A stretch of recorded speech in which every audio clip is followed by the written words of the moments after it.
Hello, guys. We are going to talk about a drama film called Sammy Blood from 2016. A lot of interesting things are waiting for you.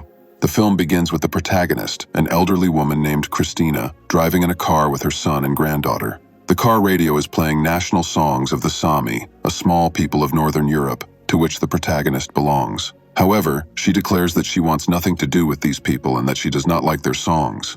Upon arrival, it turns out that they have come to the funeral of Christina's younger sister, but the woman is so against her presence there that she does not even want to lay flowers on the grave. She also doesn't speak her native language, pretending not to understand it. At the wake, the heroine covers her face with her hands to avoid seeing others, and then asks her son to leave earlier than necessary. Looking at the beautiful mountainous landscape outside, the woman quarrels with her son, who wants to stay the night to introduce his daughter to the Sami culture. Christina walks to the hotel to avoid being around her family, and while talking to other people, she condemns the customs of the locals and hides her origin. When her son knocks on the door to invite her to the deer branding ceremony, she does not answer. The film moves back in time to when the heroine was a girl named OLEJA. She and her sister Jana cut the ear of a deer, because this is how animals are marked, so that everyone knows who owns them. They return to the herding camp where the girls are getting ready to leave. OLEJA promises to come back, and then she and her sister take a boat across the lake on their way to the boarding school. The younger sister is upset about being separated from her family, and to cheer her up, Maria sings her a Sami national song. She reminds her that it is better not to sing traditional songs at school. When the girls step on the ground, the heroine carries her sister on her back. They pass by older boys who do not hesitate to express contempt for the Sami. At school, the teacher teaches them Swedish, forbidding them to speak their native language. As punishment, she hits them on the arms with a ruler. OLEJA does better than the other students, and she is even entrusted with the honor of greeting the school's guests. After swimming in the lake, the children are lined up in pairs and led along a dirt road, while the adults send off the representatives of the small peoples with disapproving glances. While brushing her teeth in the evening, OLEJA reminds her sister that she has to learn Swedish. Jana does not like this, and she runs away. Later, the heroine spies on the teacher's house. Noticing her, the woman invites the girl to coffee. In the house, there is a textbook on racial theory, open to a page about the Lapps, as the Scandinavians called the Sami. The teacher gives her a collection of poems to help her develop her knowledge of Swedish. OLEJA asks what knowledge is needed to become a teacher. At night, in the shared bedroom, her sister goes to bed with her, until the teacher notices and makes the girl return to her seat. The heroine continues to learn the welcome speech, improving her knowledge of Swedish. On the way to the gala, they again come across older boys who are making fun of the girls. After that, the students are lined up to meet the guests of honor, and OLEJA reads a speech from a piece of paper. The visiting officials examine the children, admiring their national costumes. Several children, including the heroine and her sister, are chosen for photographs. They are taken to a room where representatives of the State Institute of Racial Biology measure the size of their skulls and noses, examine their teeth, and compare their skin color. The man does not answer the girl's questions because he does not want to explain anything. OLEJA is told to take off her clothes for a photograph, and reluctantly the girl does so, despite the fact that boys are peering through the window, whom the adults do not even try to drive away. After the humiliating procedure, other girls go through the same thing. At the next meeting, the teenagers call the girl an animal at a lower stage of evolution. This infuriates the girl, and she attacks the boy with a ritual knife. But he, with the help of his friends, takes the knife away from her and cuts her ear like a deer. One day, OLEJA steals a dress that was drying on a rope and puts it on instead of the national costume, which has become a kind of uniform for the Sami children in the boarding school. Soldiers passing by on their bicycles notice her and invite her to a dance, mistaking her for a purebred Swede. Hiding her school clothes in the bushes, the girl follows them across the field. Her sister catches up with her, but OLEJA tells her to go back. When the locals catch up with them, the heroine hides Jana in the roadside bushes. Almost reaching the dance, she washes herself thoroughly in the river, trying to wash away the smell of the Sami. Soon, she is wandering shyly among the young boys and girls at the disco. She tries to strike up a conversation with a guy named Nicholas, and he asks her to dance. After the dance, he buys OLEJA a cigarette, and she introduces herself as Christina to avoid giving away her background.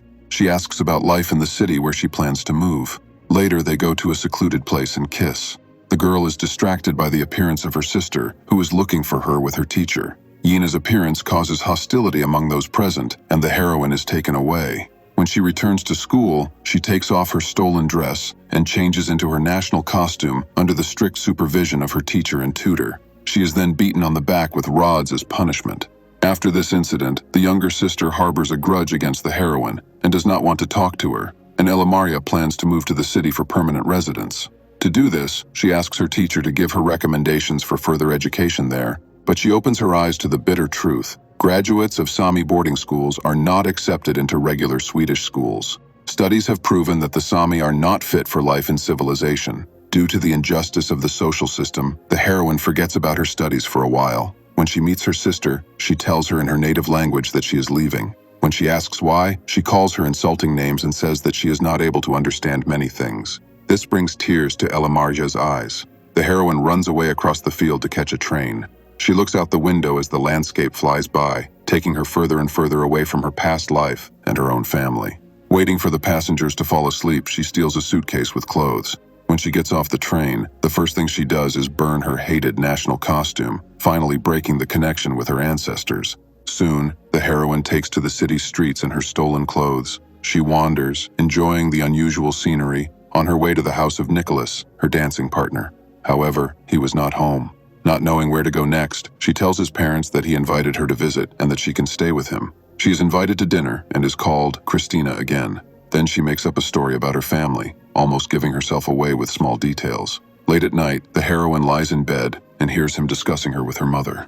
At night, she goes down to his first floor and asks if she can stay here for a few days until she finds a place to live. He doesn't like the idea, but promises to ask his parents. After discussing their immediate problems, the young people go about their business. While lying in bed, the boy notices a cut on her ear, but the girl does not want to tell him how she got it. In the morning, after breakfast, Nicholas's parents invite him to talk. They ask their son to kick the guest out of the house because they know she is a Sami, and they don't want to have anything to do with some girl their son likes. The boy has to drive the heroine away, even after she offers her services as a housekeeper. Left alone with no friends, she has to spend the night in the botanical garden of the local university. During the day, she visits the library, where she admires the books full of wisdom. The librarian notices her and takes her to the director. Due to a coincidence, the heroine is enrolled in school under an assumed name. After hiding the ritual knife in the locker room, she goes to physical education class with her new classmates under the watchful eye of a suspicious teacher. After warming up, the teacher asks if the girl has done these exercises before and asks her to work out individually with her classmate.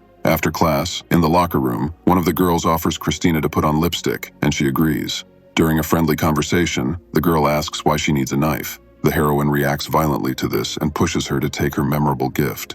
Despite this, her new classmates accept her into their social circle and teach her to gossip about others behind their backs. Soon, the principal summons the heroine to demand tuition fees. Of course, the girl doesn't have the required amount. She returns to Nicholas's house where they are celebrating his birthday. She is invited to the table, and the guests get to know her. They have heard about Nicholas's mysterious girlfriend. The girls, pretending to be anthropologists, ask Christina to sing. After being persuaded, the heroine gets up and starts singing the national song. However, realizing that it is only a joke, she leaves the party. Nicholas catches up with her on the street to apologize. Christina asks him to borrow money to pay for her studies. When he asks why she doesn't ask her parents for money, she replies that they are dead. But during the conversation, she admits that this is not entirely true and tells him her real name. Having received the money, Christina returns by train to her native land. Looking at the deer, she rushes to the herd and chases the animals away. When she reaches the herd, she gives her mother a gift, but she silently turns around and walks away. The other members of the tribe look at the returning girl with disapproval. Later, Maria teaches her sister to wash in the lake to wash away the Sami smell. Embracing her in the water, the heroine seems to have accepted her unsuccessful attempt to escape to a civilized life away from the reindeer pastures. However, in the evening, while treating her relatives to the cakes she brought, the girl shows her mother a receipt from the city school. She says she wants to sell the reindeer she inherited from her father and live a normal life. After that, her mother sends her away. Maria harnesses one of the deer and kills it with a ceremonial knife. In the afternoon, her mother and sister find her to give her her father's silver belt to sell. Without saying a word, the mother turns and walks away, and later Maria leaves as well. The story returns to the present day, where an elderly Christina is looking out the window. She leaves the hotel and goes to the church, where the coffin with the body of her sister, whom she has not seen since, is standing. Taking off the lid of the coffin, she bends down to her sister and apologizes to her. The woman then climbs to the top of the hill to admire her native landscapes. From the top, she can see a pasture with deer pens. Christina slowly descends and walks there in the sunlight, looking at the place where she was born, and which has hardly changed in her long life, as if she had left it only yesterday in search of a better life.